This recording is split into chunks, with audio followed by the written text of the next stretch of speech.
Hello everyone. आज हम discuss करेंगे एक इम्पॉर्टेंट सवाल। क्या एक विधवा अपने पति की पुश्तैनी प्रॉपर्टी या अपने ससुर की प्रॉपर्टी में मेंटेनेंस क्लेम कर सकती है? ये टॉपिक बहुत ज़रूरी है और मैं आपको इसके बारे में क्लियर फैक्ट्स बताऊंगा। सबसे पहले हम समझते हैं पुश्तैनी प्रॉपर्टी क्या होती है। पुश्तैनी प्रॉपर्टी वो प्रॉपर्टी है जो एक पीढ़ी से दूसरी पीढ़ी को बिना किसी डिवीजन के मिलती है। ये प्रॉपर्टी फैमिली में जनरेशन के थ्रू ट्रांसफ़र होती है।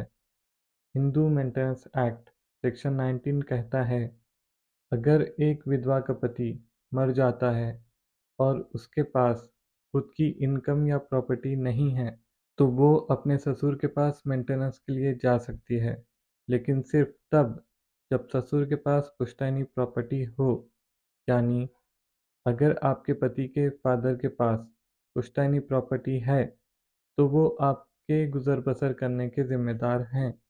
अगर आपके ससुर के पास सेल्फ एक्वायर्ड प्रॉपर्टी है, यानी जो प्रॉपर्टी उन्होंने अपनी मेहनत से कमाई है, तो आप उस प्रॉपर्टी पर मेंटेनेंस क्लेम नहीं कर सकती।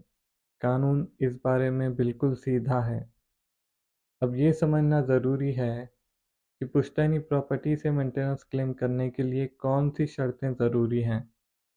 आपके पास अपनी कोई प्रॉपर्टी नहीं होनी चाहिए, इनकम नहीं होनी चाहिए और आपके पास रहने के लिए जगह नहीं होनी चाहिए।